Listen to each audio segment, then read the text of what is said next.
And hello guys, once again, welcome back muli sa ating channel, Chloe TV.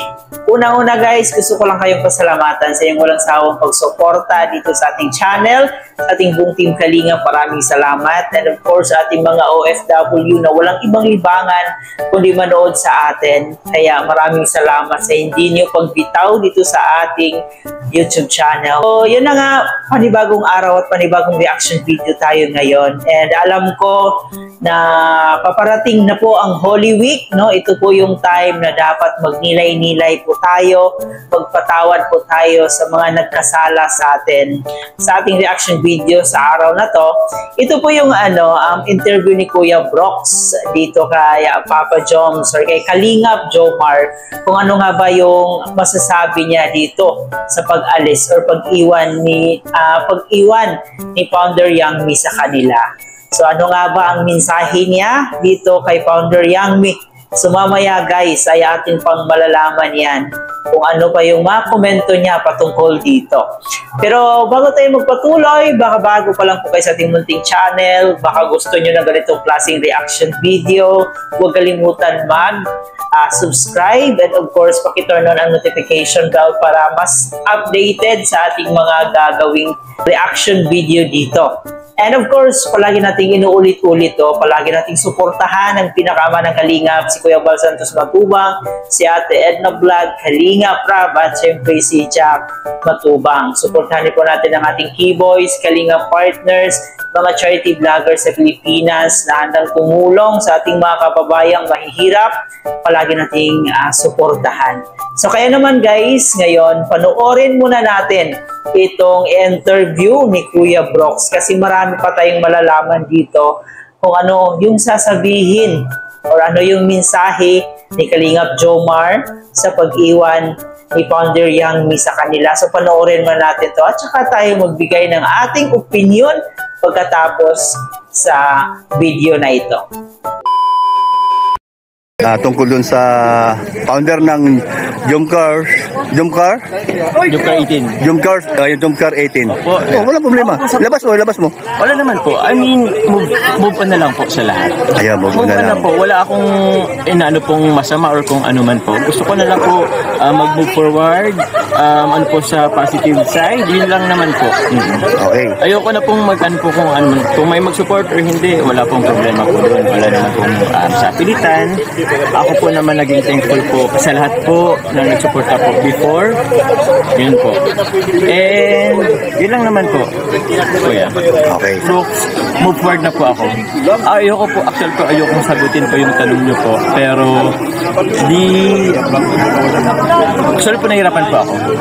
Pero yung live ni Kuya Val doon sa interview niya kay yun nga. So, ano masasabi mo doon na siya ay ayaw na? Okay, tika lang Ayaw na. Gusto mo ba yun? O dapat wag siyang ayaw, ituloy niya? Yung gusto lang namin malaman. Gusto po.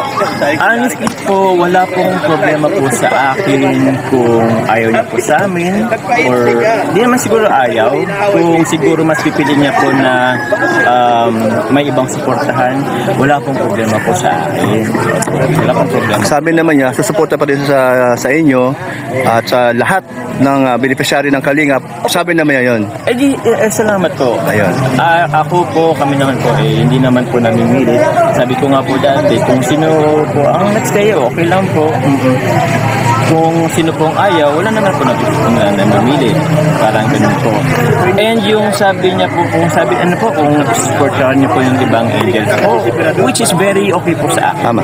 Personally po, very okay po sa akin. Kasi, mas okay sa'yo, lahat. Mas okay. Dahil total naman, Kalingap din naman ng beneficiary ng Kalingap. Ang beneficiary. Tsaka, na-spread po yung help. Hindi lang po sa tama ka dyan. Na-spread yung help po sa ibang beneficiary, sa ibang love team, sa ibang ano. And yun po yung okay sa akin. Okay. Sa pakiramdam ko naman, hindi naman kayo bibitawan Andun pa rin siya. Support pa rin sa inyo. Kung anong meron, ayan na lang po. Sa totoo lang po, ayoko na talaga siyang i-open pa. May personal reason, Meron siguro rin siyang personal reason. I respect. So doon na lang mabase ang mga cordatics na yan. Doon na lang mabase sa sinabi mo. So kanya-kanya kayong dahilan. Parang ganoon na lang. Siguro po, Kuya Bro. Ako po personally, ayoko na pong ano. Oh, naintindihan kita. Ayaw mo lang na may masaktan. Ayoko po may masaktan. Ayoko may maibang mabash. Ayoko po ayoko po. Kaso, yun po Kuya Bro. Ayoko na pa sana magsagot. Ayoko nang i-open. Kasi ito, bagong issue baga. Gusto lang nating malaman. Kasi maraming gustong malaman kung ano yung isasagot mo doon sa issue ngayon. Doon sa sinasabi ko nga na tinatanong ko sa'yo. So, ganun pa man, respeto ko yun. Basta importante na walang problema. Ako po, siguro may problema pero... Okay, meron pa rin. Hindi po kasi yun yung focus ko, Kuya Bro. Ano ang focus mo? Isa lang. Ano yun? Ang focus ko po, tumulong. Tumulong, okay. Positive side kung ano pong meron. Yun lang naman po, Kuya Bro. Ayan. Kung mabash man po ako, bahala na po kayo. Tanggap mo na. Ano na po yan, Kuya Bro? Almusal, hapunan, merienda, tanghalian. Oo nga eh. Yun na po. Hindi ka nag-iisa. Pareho tayong Lahat naman po lahat tayo. Pero ako, kung sa kanila, kung sino man po ang involved po dito, let's just move forward na. Yun lang. Okay, yan ang sa sinabi ni Joms. Salamat. Okay na, sige. Para matapos na to. At least, may nakuha kaming konting salita sa iyo at pinarating mo sa amin, lalo na yung mga gustong makarinig, no? So kasi nga gusto nga nilang kunang kita ng ng reaction doon sa mga issue ngayon. At sige, Jomar, thank you. Yun lang naman gusto ko malaman. So ano sa huli mong mensahe at saka pasasalamat sa tumulong? Salamat na lang po sa lahat. I respect you. Kung hindi naman po ako respetuhin, okay lang. Ang ko pa lang din po is all I want po is peace. Kung hindi man po ako magsalita, siguro I have a reason din naman po. Love na lang. Love na lang. Pasensya na po kung meron kayong gustong malaman na hindi ko maibigay, or kung meron kayong gustong reason na gustong pero yun na lang po. Hayaan nyo na lang po ako na tawag niyan. Hayaan na lang po yan sa isang tabi. Kasi hindi po yun yung goal ko. May iba po tayong mas importanteng bagay na kailangan pagtuunan ng pansin. Opo. Ako po, hindi po kasi ako nagpi-please ng tao. Kung sino lang po ang mag-stay, okay po, thank you very much. Kung hindi man po mag-stay, thank you very much pa din po. Kasi since then po, kahit pa paano nagkasama-sama po tayo sa journey po. At pinakaginap. And yun lang naman po. So may pahabol ako. Opo. Halimbawa, gusto kang kausapin, video call, okay lang sa'yo? Kasi kanina doon sa live ni Sir July, parang mayroong gustong gano'n na nga mangyayari. Gusto ko lang malaman kung okay ba sa'yo o hindi. Halimbawa, tatawag sa'yo o sino bang mayroong tao na gusto kang tawagan tapos pakiusapan ka niya. Halimbawa lang naman na maging okay ang lahat bandang huli. Kung tatawagan ka, personal, doon sa kanyang... Depende po kung kung may ginagawa ko or hindi. Pero most of the time po, hindi ko po na-attend yung mga call po. Honestly speaking po, hindi po lahat na anuhan ko. Hindi ko po lahat na-attend ng call. Pero wala naman siguro problema kung makausap mo siya. Kung masaktan po. Masaktuhan, ayun. Ayun, bait pa rin, no? Okay. So, thank you, ha. Pasensya ka na kay Kuya. Andito tinanong ni Kuya Brock si Jomar kung ano ang kanyang masasabi sa pag-iwan ni founder Yang Mi sa Jomcar. So alam naman natin guys na noon pa man ay matagal na rin na tumutulong si founder Yang Mi dito sa Jomcar. And dito sinabi ni Papa Joms unang-una is gusto niya na moving forward na ang lahat. Kumbaga kalimutan na ang nangyari kasi nangyari na past is past na. So gusto niya na hanggat maaari huwag na nating balikan kung ano mo yung nangyari between sa Jomcar at kay founder Yang Mi. So wala naman umanong problema, sabi niya, may mag-support pa man sa kanila o wala. At palagi naman niya itong sinasabi noon pa na walang sapilitan yung pagsuporta sa kanila. Kumbaga, hindi niya sinasabi na suportahan niyo kami. No, dapat hindi niyo kami iwan hanggang sa dulo. So, walang sinasabi si Papa Joms na ganyan. No? Kahit noon pa man, palagi niyang pinapaalahanan yung mga supporters niya na nasa inyo po yan kung susuportahan niyo po kami or hindi. Hindi po siya humihingi ng sapilitang pagsuporta sa kanila. Pero inamin naman ito ni Papa Joms na medyo nahihirapan siya sa sitwasyon na to. Siguro dahil na rin sa gulong to na hanggang ngayon wala pang katapusan, and dadagdagan pa nung birthday niya. Diba, nung last birthday niya, yung anak ni Founder Yang Mi hindi pinapasok doon sa mismong event kung saan siya nag-celebrate na kanyang birthday. Siguro parang mas nagiging komplikado. And yun, parang sabi niya, parang nahihirapan pa rin siya. Kasi alam natin na si Papa Joms yung tipong taong hindi talaga pala salita, no? Palagi na lang siyang tahimik sa mga issue. Kumbaga, mas pinili nilang manahimik kaysa magsalita pa. Ang nakakasama lang pag nagbitiw ka ng salita, baka may masasagasaan, may iba na namang pangalan na madadawit. So, ang pinili ni Papa John is manahimik and gusto niyang moving forward na. No? Kumbaga, kalimutan na natin kung ano yung nangyari.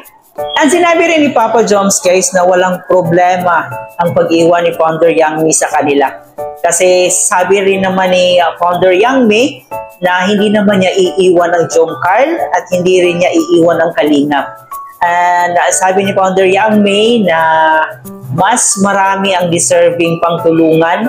Siguro yung pag-iwan niya is gusto lang niyang tulungan pa yung ibang mga taong nangangailangan. Kasi parang nakikita ni Founder Yang Mi na mas marami pang dapat tulungan. Kumbaga, ang gusto ni Founder Yang Mi, hindi siya mag-focus sa iisang love team. Kasi nakikita niya na dito sa Kalingap, mas marami ang dapat pang tulungan. So, yun po yung sinabi ni Founder Yang Mi doon sa interview ni Kuya Val nung nakaraang linggo. May own opinion, siguro pag hindi na healthy ang relasyon sa pakikitungo mo sa isang tao, mas mabuti talaga na i-let go mo na lang. No? Kaysa naman tatagal ka pa dyan, tapos lalong magkakaroon ng hindi pagkakaintindihan, hindi pagkakaunawaan. So, mas maaga na hanggang meron pang natitirang respeto sa isa't isa. So, i-let go mo na lang. Kaysa dumating yung time na magsisiraan na kayo, magbabatuhan na kayo ng mga masasakit na salita. So, pangit din po yun. So, mas mabuti talaga na pag hindi na healthy, i-let go mo na lang yung isang tao or yung isang bagay. At saka alam naman natin na they are both professional at nasa tama na silang edad. So alam natin na pareho na silang may alam kung ano yung dapat nilang gawin. And alam natin na isa lang yung gusto nilang gawin, no? Alam natin na isa lang yung pinaglalaban nila ang makatulong sa ating mga kababayan. So, but then again, no, we hope and pray na sana darating yung time na makita nila sa kanilang mga sarili ang salitang pagpatawad. So yun guys, hindi rin natin maikaila na marami-rami rin po ang naitulong ni Yang Mi dito sa Jom Carl. So kahit papano, sana huwag po tayong magiging one-sided. So, dapat ating himay-himayin kung saan nga ba talaga ang may problema. Kasi pag one-sided po tayo, nakatuon lang po tayo doon sa isang tao at yun lang po yung pinapakinggan natin. So, hindi natin nakikita yung side naman ng iba. So, sabi nga nila, there are 3 sides of the story. Ang story ni Papa Joms, ang story ni Founder Yang Mi, at ang katotohanan. So, di natin alam kung ano nga ba talaga ang katotohanan at kung ano man yon, nasa kanila na po yon. Basta ang importante, magkapatawaran at magkaroon ng kaayusan. So, yun lang muna ang ating reaction video. Maraming salamat sa inyong pagsama sa akin. Sana'y may nakuha kayong lesson at sana'y nag-enjoy kayo. Bago natin tapusin, huwag kalimutan mag-subscribe and of course, huwag natin kalimutan, suportahan ang ating buong team Kalingap sa pangunguna ni Kuya Val Santos Matubang. Muli po guys, ito na po pala inyong host, Louie TV, maraming salamat.